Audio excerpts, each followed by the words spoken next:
The ticket agent at Port Columbus asked me if I wanted to book a return flight because one-way fares to Manila looked strange in her system for a woman my age traveling alone. I told her no. She asked if I was sure. I said I had never been more sure of a purchase in my life, and she printed the ticket and slid it across the counter, and I held it in both hands the way you hold something you have decided not to explain to anyone anymore. I was 76 years old. Everything I still owned fit into 2 suitcases and a carry-on, and in the pocket of my coat, folded into quarters, was the brochure my son had slid across my kitchen table 3 months earlier. I want to tell you about that brochure, because I suspect some of you have seen one like it. Glossy paper, a photograph of a garden with a bench that nobody in the photograph was sitting on, a dining room with round tables and fresh flowers, a page of amenities that included a salon, a chapel, and something called a life enrichment calendar. The place was called Maple Crest. It was 11 minutes from my son's house in Dublin, Ohio, and it cost $5,100 a month. My son David is a good man. I raised him to be one, and he cooperated, which is more than a mother can count on.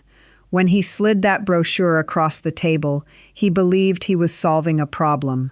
The problem, as he understood it, was me, his mother, alone in a house with stairs, in a city with ice, with a wrist that had just come out of a cast, and a doctor who had used the word risk 4 times in a 15-minute appointment.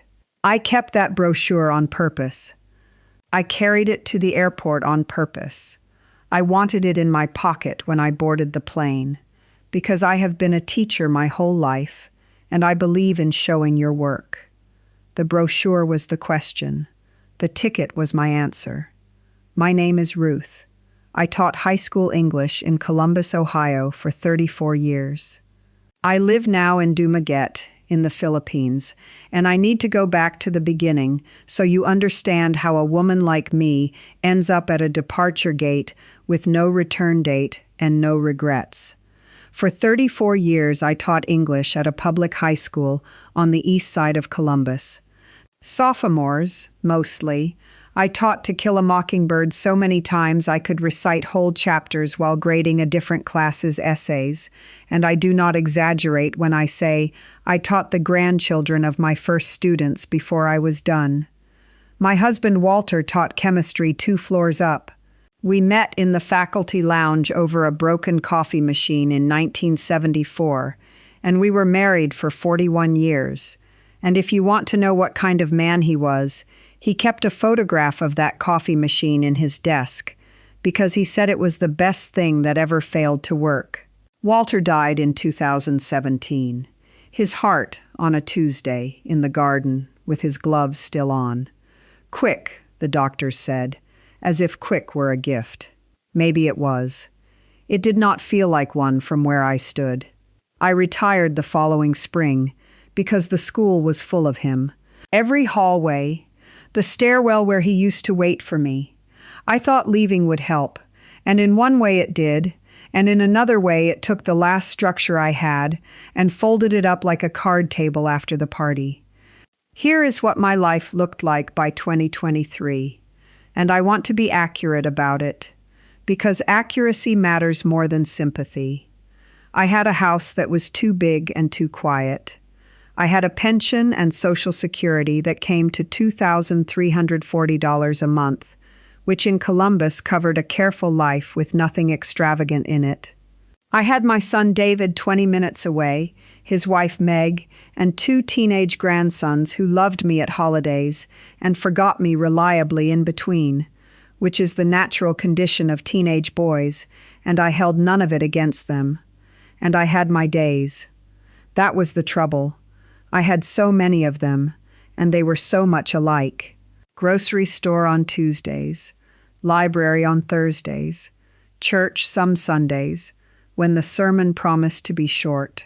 I talked to more automated phone systems than people. A woman can be surrounded by family, in her own home, in the city where she spent her whole life, and still be disappearing a little at a time. Nobody notices, because there is nothing to notice. That was me. In January of 2024, I fell on my back steps. There was ice under a dusting of snow, the kind you cannot see, and I went down hard on my right side and put my hand out the way everyone tells you not to. I fractured my wrist in 2 places. I sat on those steps for a few minutes, cold and furious. Then I got myself up, walked inside, and drove myself to urgent care with my left hand, which I mention because it matters to me that you know I handled it. The wrist healed. 8 weeks in a cast, then a brace, then physical therapy with a young man named Kyle who called me young lady, until I asked him to stop. By April, I could open jars again. By May, I was back to normal, or what passed for normal. But something had shifted, and it was not in my bones. It was in how people looked at me. My doctor started every appointment with a fall risk questionnaire. David began calling daily instead of twice a week, and the calls had a new texture to them, a checking-in quality, as though I were a pot on the stove that might boil over. Meg mailed me a catalog of walk-in bathtubs with a post-it note that said, "Just some ideas." The exclamation point did a lot of work on that note. It was trying very hard to make surveillance look like a gift. The family meeting happened in June, at David's house, over a dinner I now understand was arranged for the purpose. Meg made pot roast. The boys were sent to the basement, and after the plates were cleared, David brought out the Maple Crest brochure and set it in front of me with the gentleness of a man diffusing something. He had done research. He had taken a tour. He talked about the nursing staff and the emergency pull cords and the fact that I would never have to shovel snow again, and he said the words peace of mind 3 times, and every time he said them I understood a little more clearly that the peace in question was his. I looked at my son, whom I love. I looked at the garden on the cover, with its empty bench, and I heard myself say in my steadiest teacher voice, "No, thank you for the pot roast." Saying no felt wonderful for about 4 hours. That is the honest number. The drive home was triumphant. I played the radio loud. Then I walked into my quiet house, hung up my coat, stood in my kitchen where nothing moved and nothing made a sound, and the doubt came in like water under a door. Because here is the uncomfortable part, the part I would skip if I were trying to sell you something. David was not entirely wrong. The house did have stairs. The city did have ice. I had spent a winter afternoon on my own back steps with a broken wrist, and the only reason it ended well was luck and a working left hand. A refusal is not a plan. I had taught enough teenagers to know the difference. Any sophomore can say no. The essay question is, then what? I sat with that question for 2 weeks and got nowhere. Everything I could think of was a smaller version of surrender. Sell the house, move to a condo. Sell the condo eventually, move to a place like Maple Crest. Each step down presented as sensible, each one shrinking the map of my life until the map fit inside a brochure. Then, in the middle of July, sorting a box of papers I had been meaning to sort since Walter died, I found the Christmas cards. I keep them, all of them, rubber-banded by year, and in the stack from the previous December was a card with a Philippine stamp, a picture of a beach on the front, and inside, in careful handwriting I had known since 1985, a note from Danilo Reyes. Danilo sat in the 3rd row of my 4th period sophomore English class and wrote the best essay on Of Mice and Men I received in 3 decades. His family had come from the Philippines when he was 9. He went back at 52, after a career in hospital administration in Chicago, to the town his mother came from. And every Christmas for almost 40 years, a card. That December's card ended with a line I had read in passing and forgotten. "Mrs. Hollis, you would love it here. The neighbors remind me of you. If you ever want to see it, my door is open. I read it 4 times. Then I went and found my laptop. I researched the way an English teacher grades, slowly, with a red pen, assuming everything is wrong until proven otherwise. 6 weeks. I read expat forums and made notes on who sounded credible and who sounded like they were performing a life for an audience. I read about visas, about typhoons, about hospitals. I made 2 columns on a legal pad, the way I taught persuasive writing, evidence on one side and objections on the other, and I watched the evidence column grow longer. Then I called Danilo. It was 9 p.m. in Ohio, and 9 a.m. the next day where he was, which struck me as fitting. We talked for 2 hours. He answered every question I had, and a few I had been afraid to ask. What happens when the power goes out? What a doctor visit actually costs? Whether a 76-year-old widow walking to a market alone was safe, sensible, or a fantasy. He did not sell me anything. 40 years of Christmas cards had already told me what kind of man he was, and that mattered more than any forum. At the end he said, "Mrs. Hollis, there is a guest house 2 streets from me. Come for 3 months. If I'm wrong, you've had a warm winter." I bought the ticket the next morning, one way. I want to be clear that the one-way part was not bravado and it was not economy. A return ticket is a door left open, and I knew myself well enough to know that if the door stayed open, some cold February morning I would walk back through it. Not because it was right, but because it was familiar. I was not buying transportation. I was making it harder to quit. Then I drove to David's house and told him, and I will not dress that conversation up. He was upset. Meg cried, which surprised me and moved me more than I let show. David said the word irresponsible, then apologized for it, then made his real argument, which was simply, "Mom, you'll be alone on the other side of the world." I told him I was alone here, 20 minutes from his kitchen, and at least over there the weather would be better while I was at it. He didn't laugh. He does now. I landed in Cebu on a Thursday in late October, 26 hours after leaving Columbus, and the heat met me at the door of the plane like a physical fact. I had read about it. Reading about it did nothing. It was 91 degrees with air you could almost hold, and I stood on the jet bridge, in my sensible Ohio cardigan, understanding that I had packed for a country that existed only in my head. Danilo met me at the ferry pier in Dumaguete. He is 58 now, gray at the temples, and when he saw me he called out, "Mrs. Hollis," across the crowd, and 40 years disappeared. He took my suitcases and would not hear otherwise, and on the drive to the guest house he pointed things out the way you do for someone you want to stay.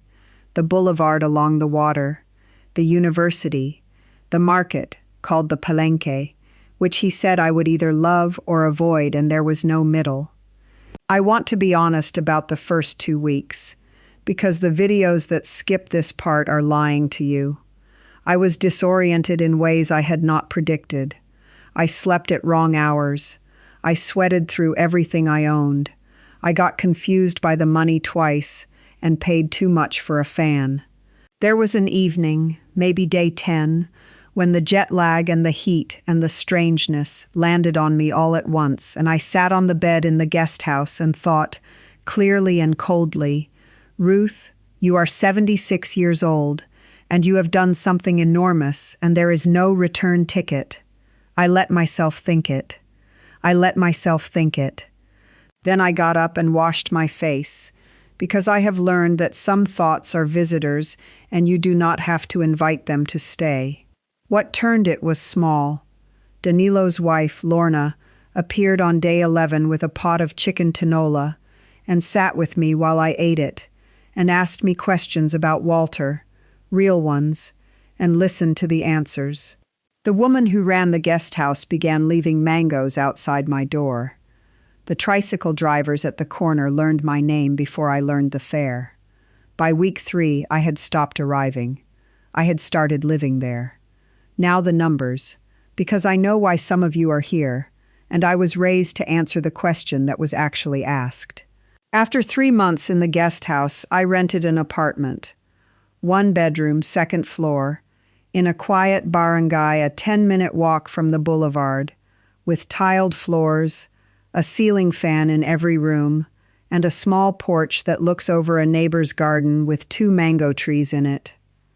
I pay 13,500 pesos a month. At the exchange rate as I record this, that is about $239. My utilities, electricity, water, and internet good enough for video calls with David every Sunday come to roughly $85, and the electricity is most of that because I run the air conditioner at night and have made peace with the fan by day. I have a helper named Marites who comes 3 mornings a week. She is 61, has raised 5 children, cleans the apartment, does the laundry, and has decided independently that I do not eat enough vegetables, a position she advances by simply cooking them and putting them in front of me.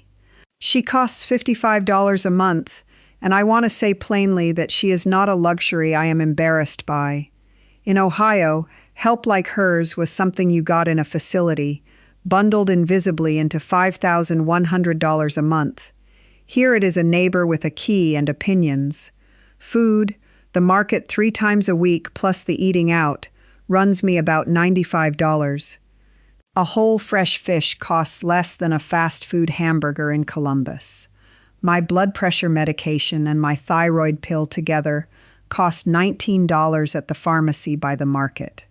The same 2 prescriptions cost me $74 in Ohio, and I have checked the manufacturers because I taught research skills for 34 years and I practice what I graded. Dr. Yap sees me every 3 months, spends half an hour, and charges $14. All of it, everything, comes to between $560 and $620 a month. My pension and Social Security are $2,340. For the first time since Walter died, I save money every single month on a teacher's income without denying myself one thing that matters to me. Maple Crest wanted $5,100 a month for a room and a life enrichment calendar. I found the enriching. It was the calendar I didn't need. Let me tell you what a Tuesday looks like, because brochures show you amenities, and nobody ever shows you a Tuesday. I wake at 5:30 without an alarm. The street wakes me, roosters and tricycles, and the bread vendor who calls out pan de sal in a voice that carries 2 blocks, and I have come to like being woken by evidence that the world is up and working. I make coffee and take it to the porch and watch the light come into the mango trees, and I do not hurry, because nothing here has ever once asked me to. In the mornings I walk to the market or along the boulevard while the air is still kind. The vendors know me now. The egg lady saves me the brown ones. There is an old man named Celso who sells orchids near the pier and greets me every time with, "Good morning, ma'am teacher," because word travels here, and what traveled about me was what I used to be. Except it turned out not to be past tense. This is the part I did not plan. In my 2nd month, Lorna asked if I would listen to her niece read English aloud because the girl had an exam. 1 niece became the niece and a friend. 2 became 5. By Christmas, I had a dozen children on my porch every Tuesday and Thursday afternoon, sitting on the steps and the plastic chairs Marites keeps rearranging, reading aloud to a retired teacher from Ohio who corrects gently and praises specifically, which is the entire secret of teaching, and I will give it away for free. They call me Teacher Ruth. There is a boy named Jomar, 10 years old, all elbows and volume, who could not get through a paragraph in November and read me 2 full pages of Charlotte's Web in March, and when he finished, he looked up with a face like a lit window. I taught for 34 years. I know exactly what that face is worth. There is no life enrichment calendar on this earth that has it listed. Afternoons I rest, because the heat insists and I have stopped arguing. Evenings I walk the boulevard and sit on a bench I have come to think of as mine, and watch the sea go dark, and I am tired at night the way you are tired when the day contains something. In August, a typhoon passed north of us. Dumaguete caught the edge of it, a day and a night of hard rain and wind that bent the mango trees sideways, and at 8 in the evening the power went out across the neighborhood. Brownouts happen here. I had been through short ones. This one, the radio said, might last through the next day. I want you to picture me in Columbus in a blackout. I have lived it. An ice storm in 2022, 2 days without power, and I sat in my house in a coat and waited for it alone. David called when the roads cleared. My neighbors and I checked on each other by watching for the return of porch lights. That was the system, and nobody thought it strange, because it was the only system any of us knew. Here is what happened in Dumaguete. Within 20 minutes of the lights going out, there was a knock on my door. It was Lorna's oldest, sent through the rain with candles and a thermos of soup, because Danilo had said, and I quoted exactly as it was reported to me, "Go check on Teacher Ruth first." 10 minutes after that, my landlady came up to make sure my windows were sealed. By 9, I was downstairs in her unit with 3 of the neighbors, a card game going by candlelight, one of the men playing a guitar softly, children asleep on a mat in the corner, rain hammering the roof, and a plate of food in front of me that I had not asked for and could not refuse. I sat in that room and did the arithmetic that changed everything. Nobody in it was paid to be there. Nobody had a clipboard. There was no pull cord on the wall, and I had never in my life been safer, because I was inside the oldest security system human beings ever built, which is people who know your name checking your door first. I told David about it on Sunday. All of it, the knock, the soup, the guitar.